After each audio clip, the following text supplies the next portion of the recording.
RTI report पर्दाफाश कला ग्राम्य निर्माण विभाजन दुर्नीतिर चिठा। फल्स बिल करी खाईगले रास्तार रक्षणाबेक्षण टंका। चिप्स बाहरी पड़ी रही 5 वर्ष पूर्व होइतिबा प्रधानमंत्री रास्ता फल्स बिल करी खाईगले 4टी रक्षणाबेक्षण टंका। अधा रास्ता ताली मारी शेष रक्षणाबेक्षण पैसा खाइबाकू प्रयास। आरटीआई रिपोर्ट मागिबारु 40 दिन पूर्व होइतिबा रक्षणाबेक्षण कार्य चालू रही बोली लिखिले अधिकारी। ग्रामवासी अभियोग और आरटीआई चिठा खोलिला रायरंगपुर ग्राम्य निर्माण विभाजन ठिकादार मधुचंद्रिकार मुखा। ग्रामवासी अभियोग 5 वर्ष केवल शेष थर होईची अधा रास्ता मरामती। एभली एक दुर्नीतिर चित्र सामना को आसी। मयूरभंज जिला रायरंगपुर ग्राम्य निर्माण विभाजन द्वारा निर्मित होइतिबा नागभण ठारू धलाडीही रास्तार सरकार नियम अनुसार 5 वर्ष रास्तार रक्षणाबेक्षण दायित्व ठिकादार करने कथा, किंतु ग्रामवासी अभियोग आरटीआई रिपोर्ट सूचना फलक कहूँ कौन। यह रास्ता गत समय 18/7/2019 आरंभ होता बेले 29/1/2021 मसीह संपूर्ण होता, किंतु गत 5 वर्ष भितर रास्तार रक्षणाबेक्षण होना बोली ग्रामवासी अभियोग आनिथिबा बेले आरटीआई रिपोर्ट रे सूचना प्रदान करा जायछि।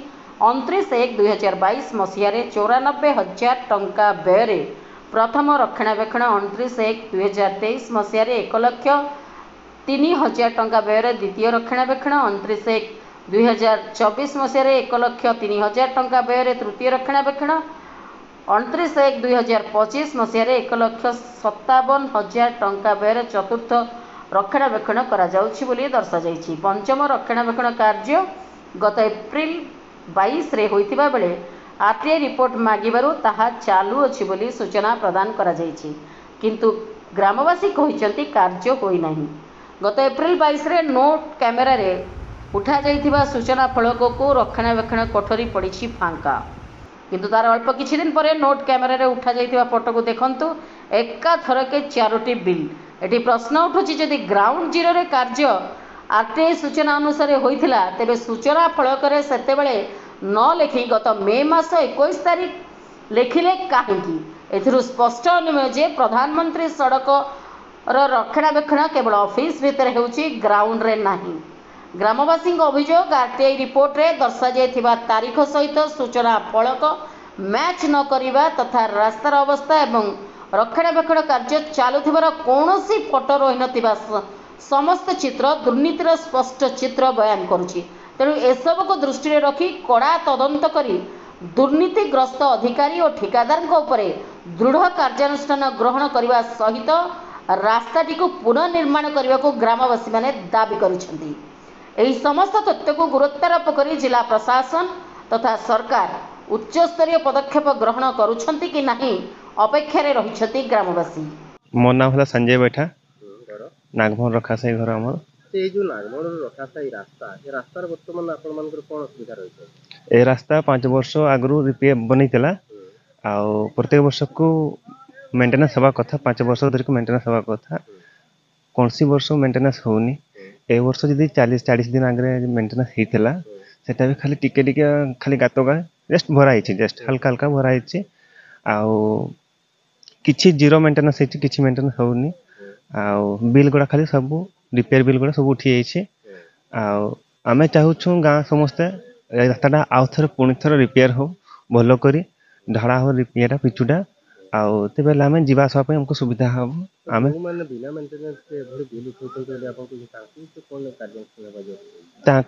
सरकार टिके ध्यान देकर कार्यानुष्ठान जहाँ भी नेवा कथा लेकिन नौन कहने कि यही बिलटा 4 वर्ष धरिक बिल जो उठाई जाइए गुड़ा तार माने बिना काम रे बिल गुड़ा उठाई जाइए आसिक फिल्ड आसिक देखिक जानतु भल हाँ तेबे आम गाँ लोक समस्त सुविधा हम।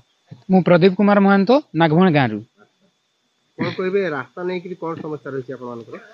ए रास्ता तैयारी होता 2019 मसीह सरकार नियम अनुसार रास्ता को 5 वर्ष मरामती करा जिवो, किंतु 4 वर्ष है मरामती हैनी। 2021 मसीहा 22 मसीहा 23 मसीहा और 24 मसीह मरामती होता, किंतु से कागज रास्तार कौन सी मरामती हैनी 4 वर्ष है। पंचम वर्ष माने 2025 रे मरामती होता, सेटा भी 40 दिन आगु होता, किंतु 2-3 दिन ही होता। आ सेथिरे भी जो माने माल यूज होइतिला सेटा भी गोटे ट्रैक्टर रे जतकी आसीबो सेतकी ही यूज होइतिला आ बहुत कम मरामती होइतिला। एबे रास्तार कंडीशन बहुत खराब अछि, गुडी मेंटल सबू बाहरी पड़ी छी। सूचना बोर्ड को जदि आमे देखिबा 4 वर्ष होला मेंटेनेंस रो डेट किछि मेंशन कराइ नितला, किंतु पंचम बिल बा पंचम मरामती करा हबा जस्ट किछि दिन पूर्वरु 4टा जाको मेंशन करा हला। एथिरु आमे जानि पारछु जे सरकारी अधिकारी एवं ठेकादार माने पैसा को मारी खाउछंती। रास्तार अवस्था बहुत शोचनीय अछि। जो सरकारी को अर्थ को आत्मसात करूछंती तांको ऊपर कोन कार्यानुष्ठान हेबा उचित एवं आपनकर रास्ता पई सरकार को कोन सेमाननको ऊपर कार्यानुष्ठान निया जिबा उचित एवं हम रास्ता को पुणी थरे पिचु देई मरामती करा जिबा उचित। मोना प्रदीप बैठा नागपुर रखासाई। अच्छा कोन कहबे आपनकर ए रास्ता नै कि कोन असुविधा आइछि? सारे रास्ता आज 5 वर्ष कंप्लीट हो गलानी 5 वर्ष किंतु कौन सी रिपेयरिंग काम होइनी आउ ए रास्ता पई माने कौन सी किछि हेइनी ना मेंटेन है ना कौन रास्ता पे कौन जीरो कम होती किसी किंतु माने से 5 वर्ष भितर ए फॉल्स बिल उठेकरी ऑफिसर मान को मिसिकी सहित हाथ रखिकी माने पैसा उठेकरी सब टंका हड़प कर दउछंती। वर्तमान रास्तार अवस्था केमती अछि? हमर ए रास्ता जो अवस्था अछि रास्ता पे तो कष्टकर जो जगह देखबे मेटाल मुरुम बाहर के पड़ी जाइछि गुड़ी बाहरी जाइछि तापरे एटी ए रास्ता हम जते शीघ्र तैयारी हे परबो जते शीघ्र रिपेयरिंग हे परबो सेते नेले अपन गाँ वाला जेबा आसवा समस्त टे भल हम।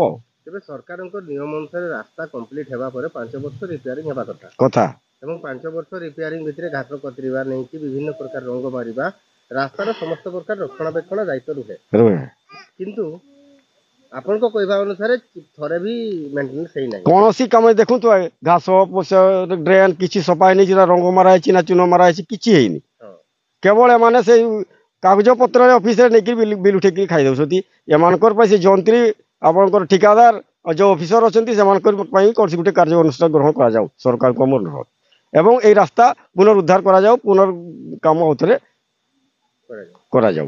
मयूरभंज जिला Rairangpur Neeraj Kumar Sahu report prime TV Odisha.